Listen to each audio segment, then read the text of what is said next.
구독, 좋아요. 이종원 아포유 대표님 나오셨습니다. 어서 오십시오. 예, 반갑습니다. 예, 부동산 전문가이시죠. 오랜 기간 동안의 부동산 시장을 통계 자료에 기초해서 시장의 흐름을 분석을 해줬기 때문에 이 문제 일부에서 집중적으로 먼저 좀 분석을 해보겠습니다. 자료 한번 먼저 띄워주시죠. 자, 이 문제부터 한번 질문을 드릴게요. 서울 집값이 급상승하고 있었다. 이런 이제 분석들이 계속 있었지 않습니까? 예. 서울 집값 상승에 대한 원인 분석이 여러 가지가 있는데 그 부분은 어떻게 일단 보세요? 예, 지금 이 집값 상승에 대한 부분은요, 사실 누적되어 온 결과가 너무나도 많습니다. 그동안 고금리 기조에서 금리가 낮아지기 시작하면서 5월달에 금리 인하가 있었고, 뭐 이런 부분이 집값 상승에 상당히 불을 붙인 영향도 있었지만, 먼저 자료를 한번 보시게 되면요, 좀 더 깊이 있는 내용을 볼 수가 있습니다. 예. 자, 지금 보시는 자료가 서울의 아파트 거래량 을 갖다가 표기를 해 놓은 자료인데요. 지금 워낙에 자료가 방대해서 막대 그래프는 잘 보이지 않는데 단순하게 보시면은 지금 파란색, 초록색으로 칠해져 있는 부분이 2006년도부터 거래량입니다. 한 해 동안 거래량인데 지금 현재 보통은 거래량이 월별 서울 한 6천 건, 그런 연간으로 한 7만 건 정도 나와줘야 평균 거래량인데 사실상 2021년부터 보시게 되면은 지난 문재인 정부에서 집을 갖다가 못 사게 만드는 정책을 펼쳤고, 이게 윤석열 정부로 전해지면서 지금 거래량이 지금 2022년 같은 경우는 11,000건, 서울 기준으로 해서 11,000건의 거래량밖에 없었다. 그런데 이게 지금까지 2006년 이후로 없었던 일이었습니다. 이렇게까지 거래량이 묻어진 경우는 없었고요. 2023년 조금 살아났다 하지만 지금 33,000건, 그리고 2024년도에 좀 늘어서 54,000건 정도인데 여전히 평균 거래량은 한참 못 미치는 수치입니다. 그러면은 이 주택이라는 것을 속성을 보게 되면요, 지금 이 주택 시장이 하락할 것이다, 폭락할 것이다라고 주장하시는 분들은 주택이 영속적일 거라고 생각을 해요. 내가 한번 주택을 거주하면은 이건 평생 사는 주택인데 왜 이사를 다니냐, 뭐 그런 이야기를 하지만 사실상 주택은 쉽게 말해가지고 내가 대학교 다닐 때 거주하는 주택이 다르고, 내가 신입사원 때 거주하는 주택이 달라지고, 또 결혼해서 주택이 달라지고, 또 내 자녀를 가짐으로 인해서 주택이 달라지고, 또 내 자녀가 뭐 둘, 셋 혹은 하나라도 취학을 하느냐, 미취학 정도에 따라서 또 이사를 갑니다. 네네. 또한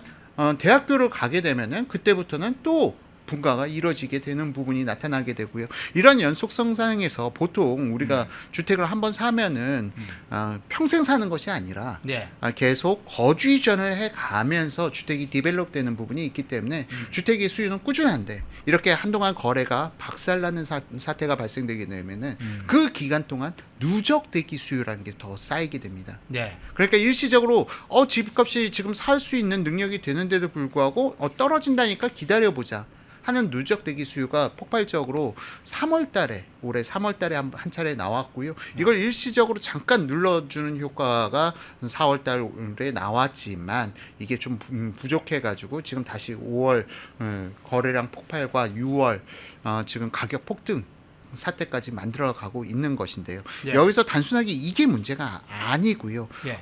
지금 다음 자료를 보시게 되면은 일단 거래 물량의 급감, 이게 상당히 중요한 원인이 됐군요. 예, 이게 누적돼 왔다는 게 누적돼 문제죠. 왔던 게. 예. 그리고 또 지금 입주 물량입니다. 예. 지금 이건 서울 아파트 입주 예정 물량인데요. 이 차트는 그냥 월별로 해가지고 표기를 한 거고요. 그 밑에 차트가 상반기, 하반기별로 해서 분리해서 표기를 한 자료입니다. 서울 입주 예정 물량 가장 오른쪽 밑에 표, 가장 오른쪽을 보게 되면은 지금 2025년 하반기 입주 예정 물량이 지금 상당히 줄어듭니다. 10,000건을 간신히 넘기는 수준으로 줄어들게 되고요. 예. 지금 2024년도 상반기가 이빨이 좀 훅 빠지지 않았습니까? 그러네요. 그러니까 2024년 상반기에 가격 상승이 급격하게 나올 수가 있었던 힘이 돼주기도 했었죠. 그리고 2024년 하반기에 13,900세대라고 되어 있는데 저 중에 12,000세대가 둔촌주공이었거든요. 둔촌주공 헬리오시티 재건축한 그 물량이 사실은 2025년 상반기 시장에 영향을 미쳤는데 2025년 상반기 시장이 상당히 예상외로 잘 버텨줬다. 그리고 둔촌주공 입주가 마무리되면서 지금 또한 갑자기 입주할 곳이 줄어들다 보니까 6월달에 또 한번 2차적으로 이러한 급등을 만들어낸 것으로 보여집니다. 그리고 서울만이 문제가 아닙니다. 예, 지방도 지금 흐름도 좀 중요하죠. 지방이라고 하기보다는 지방 자료보다는 일단 경기하고 경기. 인천까지 보게 되면요. 네네. 경기도 역시도 지금 입주 물량이 확 줄어들어요. 어. 서울만 줄어드는 게 아닙니다. 경기도 같은 경우는 2017년, 2018년도에 입주 물량이 많아서 서울만 상승하고 경기도는 상승 안 한다라고 했지만 사실상 2019년부터 입주 물량이 확 줄어들면서 2019년, 2020년 경기도도 상당히 많은 상승을 갖다가 거쳤었고요. 네. 그리고 2022년 하반기부터 또 입주 물량이 좀 어느 정도 있어주다 보니까 경기도가 잠잠해졌지만 2025년 들어서 입주 물량이 급감하면서 하반기에는 더 급감해서 2만 건을 간신히 넘기는 수준으로까지 떨어집니다. 경기만이 아니에요. 또 서울도 입주 물량이 감소하고 경기도도 입주 물량 감소하는데 다음 인천을 보게 되면요. 야, 인천도 많이 떨어집니다. 네. 인천이 입주 물량이 2022년도부터 2023년 하반기까지 계속 입주 물량이 많았던 부분들이 이게 적재되면서 좀 상당히 인천에 한동안 안 좋은 흐름을 갖다가 가져왔었는데요. 지금 2024년 인천도 입주 물량이 잠깐 줄다가 2025년 상반기 잠깐 늘었지만 다시 하반기 입주 물량이 감소합니다. 그러니 이러한 부분들이 입주 물량에 대한 전반적인 내용들이 이제는 정말 정보가 너무 빨라요. 과거에는 이러한 정보들이 좀 전문가들만 가지고 있는 그들만의 자료였다고 하면은 이러한 자료들이 요즘은 너무나도 손쉽게 일반인들도 구할 수 있다 보니까 어라? 이제 터질 때가 됐구나라는 사람들의 기대 심리. 입주 물량이 너무 적다. 그런데 사실 2026년 자료는 제가 여기 가져오진 않았는데요. 2026년도는 지금 2025년도보다 서울, 경기, 인천 모두 다 더 입주 물량이 감소합니다. 그러다 보니까 이러한 부분에 대해서 정보가 빠르신 분들 같은 경우에는 이제 더 이상 버틸 수가 없구나라는 것까지 오게 된 것이죠. 예. 자, 거래 물량, 입주 물량의 부족에 따른 서울 집값의 상승 이 문제 수도권, 경기도까지 좀 살펴봤습니다. 그간에 이제 뭐 공사비 상승이라든가 입주가 제대로 안 되고 있는 거라든가 공사가 지체되는 요일이라든가 정부의 규제나 정부의 규제 정책으로 인해서 전반적으로 공사가 늦어짐으로써 이 입주 물량이 상당히 줄었다는 분석이 있었는데 그게 현실로 작동을 했군요. 그러다 보니까 이제 저렇게 서울 집값들이 많이 오르게 됐는데, 자, 정부가 어쨌든 이걸 제대로 인식하고 있는지는 지금 아직 공개적으로 알려있지 않습니다. 봅니까 뭐 입주 물량을이나 건설 물량을 늘리는 방식으로 대책을 세우는 게 아직 나와 있지는 않은데 일단 627 대책을 중심으로 한번 살펴보겠는데요. 지난번에 정부가 627 대책을 발표했을 당시에 대통령실의 강의정 대변인이 이건 우리 대통령실 대책이 아니야 막 하면서 부인했잖아요. 예. 나중에 이제 비난이 속출하니까 소통 중이다 하고 좀 이야기를 수습을 하는 차원으로 뭐 이렇게 대책을 발표를 했는데 여러 뒷이야기가 있어요. 그 상황 어떻게 보세요? 이거는 뒷이야기가 없을 수가 없는 내용이죠. 예. 정말 저도 보면서 대통령실의 입장도 이해가 한편으로는 가긴 갔습니다. 예. 일단 이 원인은 세 가지로 나눠서 볼 수가 있는데요. 첫 번째는 비판 회피용이라고 볼 수가 있겠죠. 지금 이게 대출을 갖다 억제한다는 부분이 일단 우선 당장 내 집을 마련하려고 했던 이런 사람들, 실수요자들이 오히려 좀 타격을 받는 대책이다 보니까 여기에 대한 비판으로부터 피하기 위해서 이거는 우리 정부의 정책이 아니야 라고 주장했을 가능성이 상당히 높고요. 또 더욱이 공인중개업, 그러니까 부동산과 관련된 종사자분들이 지난 정부 때 거래량이 너무 말살되다 보니까 상당히 좀 돌아섰던 측면들이 있었는데 이분들 역시도 이 대책은 이건 아니잖아 라고 생각할 수 있고, 이재명 대표가 이재명 대통령이죠. 지금은 이재명 대통령이 이제는 부동산은 앞으로 정치적인 부분, 뭔가 정책을 통해서 잡지 않겠다, 내버려 두겠다라고 언급했는데 갑자기 이런 대책이 나오니 비판을 회피하기 위한 목적이 하나였다고 봅니다. 그리고 두 번째가 이제 중요합니다. 두 번째는 이게 시장에서 영향을 미치지 못하거나 혹은 부작용에 대한 우려 때문이죠. 부작용. 예. 예, 부작용이 나오면은 야 이거 우리 정책 아니었어 하고 꼬리에 자르기를 하기 위한 목적이 지금 같이 담겨져 있다고 봅니다. 여기에 대한 부작용은 뭐 다음 질문에 준비를 해주셨으니까 다음에서 말씀드리고요. 예. 그리고 또 한 가지 마지막 부분, 사실 정말 대책이 없었을 가능성도 있다. 무대책이 상팔자다 뭐 이런 거예요? 정말 대책이 없었을 가능성이 있다라고 보고 있고요. 예. 지금 아직 국토부 장관도 지금 지명을 못 하고 있지 않습니까? 물론 국토부 장관이 지난 문재인 정부 때 김현미 국토부 장관 완전히 정치 생명을 잃지 않았습니까? 한번 네. 장관 자리에 앉았다가 그랬죠. 지금 이러한 부분 때문에 민주당 내에서도 부동산과 관련돼 가지고는 야 이렇게 가야 돼 하면서 추진력 있게 끌고 가는 사람이 없고 중구난방식으로 너무 하다 보니까 대통령실에서도 이재명 대통령조차 부동산에 대해서는 어떻게 해야 될지 방향성 자체가 없을 가능성이 매우 높다. 그리고 이 정책은 그럼 누구 정책인데? 라고 궁금해하실 수가 있는데 이 정책과 관련돼 가지고는 아마도 이전 정부 윤석열 정부에서 만들어놨던 만에 하나 다시 한번 가계 폭등하면 무슨 대책을 만들어낼까에 대한 여러 가지 대안 중에서 하나를 갖다가 끌고 왔던 것이 아닌가 이렇게 추정이 됩니다. 예. 자, 방향성이나 대책이 아직 없을 가능성이 있다. 그 과정에서 이제 터졌다. 이제 그런 의미 같은데요. 근데 이 주택담보대출 한도를 6억으로 제한한다. 뭐 요건들이 여러 가지가 더 이제 있습니다만 압축하면 이제 그게 가장 쇼크를 주는 거였는데 이번에 이제 정부의 6.27 대책 가장 큰 문제점 뭐라 보세요? 뭐 가장 큰 문제점이라기보다는 복합 다발적이라고 해야겠죠. 뭐 사실상 가장 커다란 문제는 뒤에 또 질문에 나오겠지만 풍선 효과로 해서 주변 지역이 예. 6억 대출 한도 내에서 마련할 수 있는 지역으로 수요가 그쪽으로 집중되는 현상이 나올 수 있다는 부분과 더불어서 실질적으로 뭐 전세 문제도 뭐 뒤에서 질문에서 나올 것이기 때문에 전세 문제, 풍선 효과, 더군다나 가장 커다란 문제는 공급 부족의 악순환입니다. 왜냐면은 지금 6억 초과 대출이 이게 이주자 대출이라고 해가지고요. 예.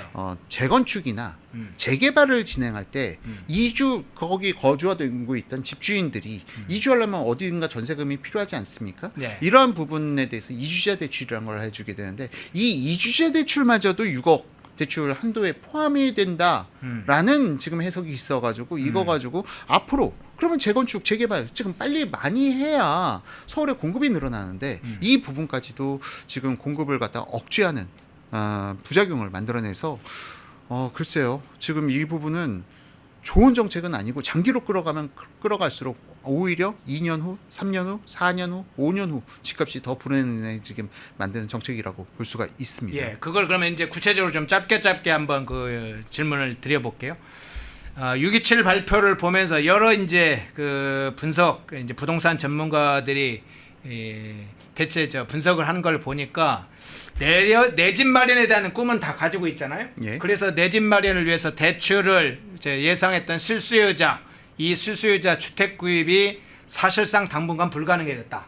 예. 대신에 현금 부자들만 사실을 도와주는 꼴이 됐다. 이런 평가가 있잖아요. 이게 정말 아쉬운 대목인데요. 많은 분들이, 많은 부동산 전문가들이 이걸로 인해서 갭 투자가 이거 사실상 차단당했다라고 이야기하지만 이거는 정말 오해인 게 부동산을 직접 투자를 안 해보신 분들이 오히려 그런 이야기를 많이 하세요. 지금의 갭 투자는 사실은 갭 투자라는 건요. 예. 대출을 끼고 들어가질 않습니다. 전액 현금으로 해가지고 상대방의 전세 보증금을 승계하는 구도로 해서 들어가는 게 투자자들이 속성이에요. 그리고 투자자들이 만약 대출을 끼고 전세를 놓으려고 한다라고 하면요, 전세가가 시중 가격 대비해서 1, 2억 이상 확 낮아집니다. 뭐 전세가가 뭐 10억 넘어간다면 2, 3억 이상씩도 떨어지는 대출이 어느 정도 끼고 있냐에 따라서. 그래서 보통 갭 투자들은요, 원래 전세금을 담보로 해서 자기 자본으로 들어가는 것이지 은행 대출을 안 받기 때문에 오히려 영향을 안 받아요. 그래서 강남에서 주택을 매수하시는 분들이 현금으로 사는 겁니다. 거의 대체적으로. 왜? 대출 받으면 전세가를 오히려 깎이니까. 그래서 오히려 지금 이 정책을 보게 되면요, 실수요자들을 제한하고 예. 갭 투자를 해라 하는 정책으로도 유도하는 것과 같다. 그러니까 이게 투자자들 사이에서 농담조로 그렇게 그런 이야기까지 나오는 것이죠. 그 실거주 의무조차도 사실상 대출을 껴야 실거주 의무가 생기는 것이지 6개월 내에 입주하라는 것도 실거주를 불편하게 하는 것이지 갭 투자자들이 불편해지는 건 아니거든요.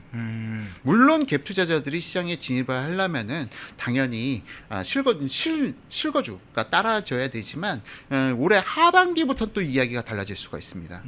앞서 보여드렸던 차트 서울, 경기, 인천 세 개 다 차트를 보여드렸는데요. 이들 지역이 전부 다 입주 물량이 감소해요. 2025년보다 2026년 더 감소합니다. 그러다 보니까 이런 부분들을 갖다 종합적으로 보게 되면요. 네. 좀 오히려 지금 이 정책이 과연 주택시장을 안정시킬 의지가 있는가라는 부분까지도 함께 의심이 되는 부분도 있습니다. 예.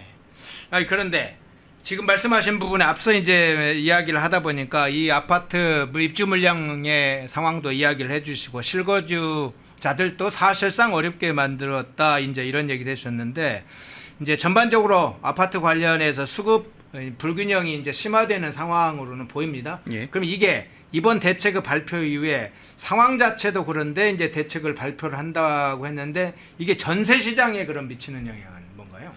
전세 시장과 관련돼 가지고는 예. 원래 사람들이 그냥 앞서 말씀드렸다시피 늘상 이동을 합니다. 내가 집을 사지 않는다 하더라도 전세를 거주하더라도 아이가 태어났다. 아니 그 기존에는 신혼부부로 오피스텔 한 방에서 같이 자랐는데 애를 갖다 오피스텔에서 키울 수 없지 않는가 예. 하면서 이사를 가게 되는 거고요. 애가 또 취학하게 되면 그 뭐 초품화라고 하나요? 그쪽으로 해서 학군지로 이사를 가게 되고 중학교에는 또 좋은 학군지로 이사를 가게 되고 계속 거쳐가는 단계가 있게 되는데 이게 막히게 되는 겁니다. 그러면서 이 대출이 막히게 되면서 거주 이전 자체가 한번 어느 지점에서 막히게 되면은 여기가 전세가가 급등하기 시작하게 되는 거죠. 그런데 이걸 갖다가 그나마 해칭시켜 주는 것이 바로 입주 물량이에요. 입주 물량이 많다면 기존 주택에서 더구나 학군지 좋은데 입주 물량이 많다면은 이러한 부분들이 해칭되는 효과가 있습니다. 그러면서 상승을 억제하는 요인이 있는데 하필이면 올해 하반기부터 입주 물량마저 줄어요. 입주 물량부터 대폭 감소하기 때문에 뭐 예를 들어서 내가 대치동에 이사를 가고 싶은데 대치동 전세입자가 나가줘야 빈집이 만들어지는 거 아닙니까? 예. 근데 이 사람들이 안 나가고 버텨요. 왜? 지금 나는 더 상급지로 가려고 하는데 대출이 막혔어. 그러니까 못 가는 겁니다. 그럼 여기서 이제 어쩌다 나오는 물건들이 가격, 전세가를 폭등시키는 부분을 만들어내게 되는 것이죠. 그러면서 이러한 로직에 따라서 전세가가 상승해 가는 것인데 입주 물량도 감소하고 기존 세입자도 나가질 못하고 이러한 부분들이 같이 병행해서 발생되면서 전세가는 상당히 오히려 불안해질 수밖에 없다라고 볼 수가 있습니다. 예. 그러니까 이게 기존 대치동에서 전세 살던 사람들이 집을 사주고 그래야 되는데 이런 것들이 막히게 되면서 나타나는 현상이라고 볼 수가 있겠죠. 예. 전세 시장의 불균형 더 심화될 수 있다 이런 이야기 해주셨는데 가장 우려되는 현상 중에 하나가 이 풍속효과 얘기를 하잖아요. 예. 예, 노원, 도봉, 강북 통상적으로 노도강이라고 이야기하는 지역으로 이게 확산되는 거냐, 뭐 금천, 관악, 구록으로 확산되는 거냐, 일부에서는 광명, 의양 뭐 이런 데도 이야기하는 부분들도 있던데 이 풍선 효과는 어떻게 보세요? 사실 이 좋은 질문 해주셨는데요. 예. 이 풍선 효과가 사실은 우리가 강남 사구만 올라 네. 했던 게 작년이었어요. 예. 그런데 지금 여기다가 마용성, 마포, 용산, 성동 거기다가 영등포 혹은 그들 지역이 지금 오히려 5월 달에는 거래량 폭발과 강세를 보였습니다. 그러면서 627 부동산 대책 발표 직전에 급등 좀 같이 상승하려고 했던 게 강서구라든지 성북구라든지 서대문구라든지 이런 지역들이 갑자기 거래량 급증이 나오면서 좀 상승 기조로 같이 밟아가려는 상태에 있었거든요. 이제 그 다음 단계가 노도강 금광구인데 사실 이번 대책으로 인해서 나는 마용성에 집을 살려고 했는데 대출이 막히는 바람에 살 수가 없어. 그런데 여기가 지금 이미 말씀드렸다시피 성동 그 강서구라든지 아니면 성북구, 서대문구 이런 쪽까지 전이가 됐어요. 그런데 이들 지역에서 이제 여기도 집을 못 사라고 하면은 이 수요가 어디로 빠져나가게 될까요? 그러니까 이 주택 매매 가격이 본질적으로 노도강 금관구 그리고 말씀드렸던 의왕이라든지 뭐 이런 지역들까지 해서 보게 되면요, 좀 전세가가 급등이 나타날 때 이런 지역들이 좀 상당히 급하게 올라가거든요. 그런데 마침 입주 물량까지 감소해. 그러다 보니까 노도강 금관구는 특징이 경기도에 입주 물량이 많으면은 노도강 금관구도 상승이 억제돼요. 왜냐하면 가격대가 비슷하거든요. 경기도의 신축과 노도강 금관구는 좀 노후화된 아파트 가격대가 비슷해져 버리다 보니까 고민을 하게 되는데, 경기도의 입주 물량이 줄어들고 경기도가 전세가가 상승하게 되면은 노도강 금관구까지도 같이 올라가게 되는 겁니다. 그러면서 지금 오히려 충분히 마용성을 매수할 수 있는 사람들이 혹은 강남을 매수할 수 있는 사람들이 대출이 막혀가지고 이것 때문에 오히려 마용성은 미끄러지고 마용성이 주변적으로 미끄러지고, 이러한 현상과 더불어서 경기도의 입주 물량 감소까지 같이 합쳐지면서 오히려 노도강 금관구가 올해 하반기 서울의 거래량 상승과 매매 가격 상승을 상당히 크게 견인할 수 있는 하반기에 그게 일어날 것이다. 일어난다면은 한 10월 이후. 10월 이후. 예, 왜냐면은 또 휴가 기간 동안에는 주택 시장이 좀 잠잠해지는 효과가 있고요. 또 추석. 근데 명절의 법칙이라고 항상 설날 지나고 나서 그리고 추석 지나고 나서. 아, 그렇습니까? 그 부모님 모시고 가면 보통은 어디선가 돈이 입학 생기더라고요. 뭐 이런 것도 중요한 건데, 왜냐하면 월세 구하고 뭐 하니까 예. 입학 전에 뭐 이렇게 이런 기간이 있잖아요. 예, 그렇죠. 그것도 명절도 기준이 있군요. 명절에 따라서 명절이 지나고 나면 집값이 오른다는 속설이 있는데 예. 이번에는 어떨지 한번 봐야 될 것 같습니다. 예. 근데 지난번 이제 문재인 정부 때 22번이나 부동산 대책을 발표를 했잖아요. 예. 당시에 그런데 영끌 심리, 특히 이제 젊은 층까지 포함한 영끌 심리도 있었고 포모 심리, 그러니까 남들이 일단 누리는 혜택, 자기는 기회를 놓칠까봐 뭔가 조바심이 나는 이제 부담감, 몸에 이제 집을 사는 뭐 이런 영끌 포모 심리가 이야기가 됐었는데, 이번에도 그런 현상은 또 발동됩니까? 아니면 이거 본질적으로 인간의 욕망이기 때문에 발동될 수밖에 없다고 봅니까? 원래 너무 자연스러운 거예요. 주택을 예. 매수한다는 것은 너무나도 자연스러운 행위이고, 그리고 주택을 갖다가 한 번 사가지고 뭐 내가 오피스텔을 처음 매수했다고 해서 평생 거기에 사는 것이 아니다시피 좀 이동을 해야 되는데 앞서 말씀드렸던 것처럼 너무 오랫동안 거래량 정체, 그러니까 누적대기 수요가 쌓여왔던 이 사람들이 갑자기 시장에 더욱 아직 많이 남아있다라고 생각하고요. 네. 이러한 부분과 맞물려서 지금 집을 안 사면 큰일 나겠다라는 심리까지 같이 복합적으로 작용되면서 지금 올해 하반기부터 내년, 내후년 한동안은 이게 답이 없는 상태가 유지될 것이라고 보입니다. 이게 해결될 수 있는 방법이 있어요. 예. 입주 물량이 많으면 좋습니다. 아, 방향이 그겁니까? 입주 물량이 많으면은 그러면은 괜찮아, 내가 입주할 곳이 그때는 생겨라고 볼 수가 있는데 지금 문제는 입주 물량 자체가 앞으로도 기대할 수가 없고, 지금 정책적인 방향 자체도 입주 물량을 늘리는 정책이 전혀 없기 때문에 상당히 이러한 말씀하셨던 포모 심리는 더 심해질 수는 더 격화될 것이다. 그러면 공사가 사실 지체되고 있는 문제를 포함해서 입주 물량이 늘어나려면 그런 분양도 좀 빨라야 되고, 실제로 재건축, 재개발 같은 데가 상당히 활성화돼서 그런 입주 물량, 이제 수급 물량이 늘어난다, 전반적으로 이렇게 보시는 건가요? 그렇죠. 그렇게 해서 일단 지금 서울 지역 가장 중요한 건 서울이에요.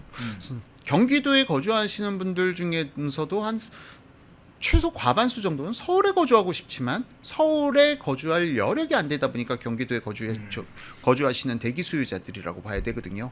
근데 지금 서울의 주택 공급을 늘려야 되는데 지금 서울의 재건축 재개발에 대해서 과도한 세금을 갖다가 물리게 된다면은 이러한 부분들이 다 사실은 원가로 속하게 되는 겁니다. 공장에서도 뭔가를 생산할 때 원가가 늘어나게 되면은 판매가가 당연히 올라가듯이 지금 세금을 올려가지고 재건축을 틀어막는다. 그리고 재건축의 진행을 갖다 얘네들이 지갑 올리니까 재건축 틀어막아야 돼. 뭐 예를 들어서 이주비 대출도 지금 627 대책에 따라서 6억으로 한도 걸 거야.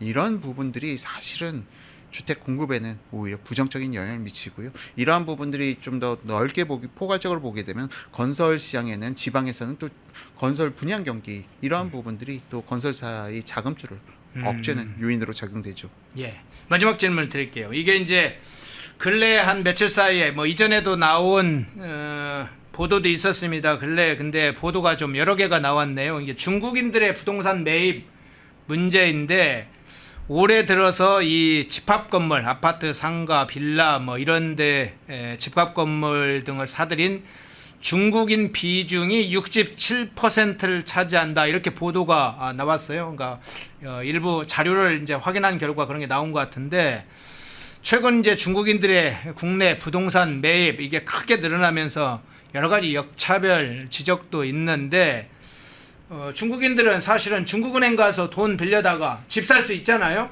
예, 그래서 여러 가지 그렇습니다. 문제가 생기는데 중국인의 부동산 매입 급증 이 문제 어떤 관점에서 보고 있습니까? 지금 사실 우리나라는 EU 국가라든지 뭐 다른 국가들에 비해서 외국인의 부동산 거래 참여 비율은 사실은 높지는 않은 상황이에요. 예. 근데 이것보다 커다란 문제는 좀 여기에서 비중이 과거에 한 15년 전, 20년 전만 해도 미국이 압도적으로 1등이었지만 네. 지금은 이제 중국이 거의 50%를 차지합니다. 외국인 매수 비중 중에서.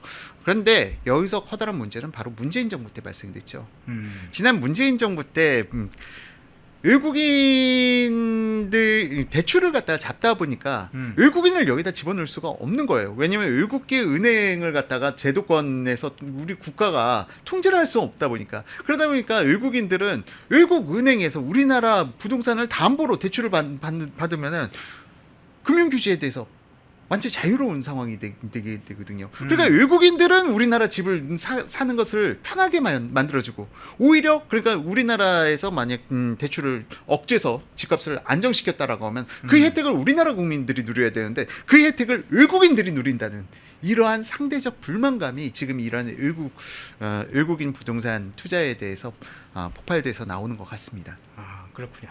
문재인 정부 때 그런 어떤 정책의 상황, 규제 정책이 오히려 중국인들이 국내 부동산 시장에 잠입하게 되는 그런 요인이 사실 됐다고 봐도 되겠네요.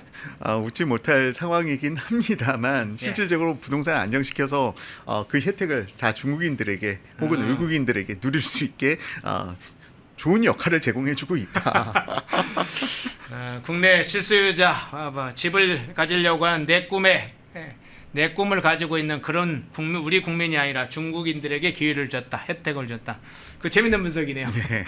예, 일부에서 부동산 전문가 이종원 아포유 대표님 모시고 부동산 시장, 주택 시장 상황을 살펴봤습니다. 고맙습니다. 예, 감사합니다. 펜앤마이크와 광동이 함께 준비한 광동 루테인 밀크시슬 혈행 개선, 노화로 인한 눈 건강, 간 건강.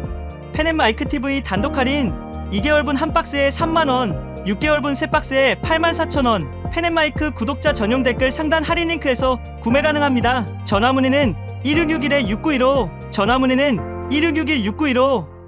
펜앤마이크와 광동이 함께 준비한 광동 면역보감 데일리 스틱 2024년 건강기능식품 대상 높은 흡수율, 휴대와 섭취가 간편한 스틱형 펜앤마이크 TV 단독 할인 1개월분 한 박스에 33,000원, 3개월분 세 박스에 9만원. 펜앤마이크 구독자 전용 댓글 상단 할인 링크에서 구매 가능합니다. 전화 문의는 2661-6915, 전화 문의는 2661-6915. 펜앤마이크와 광동이 함께 준비한 광동 혈당혈압 콜레스테롤 케어 솔루션 식후 혈당 상승 억제, 체지방 감소, 혈중 콜레스테롤 개선, 높은 혈압 감소. 펜앤마이크 TV 단독 할인 1개월분 한 박스에 25,000원, 3개월분 세 박스에 66,000원. 펜앤마이크 구독자 전용 댓글 상단 할인 링크에서 구매 가능합니다. 전화 문의는 1661-6915, 전화 문의는 1661-6915. 펜앤마이크에서 추천하는 영상도 보고 가세요. 다른 영상도 즐기시려면 구독 버튼을 꼭 눌러주세요.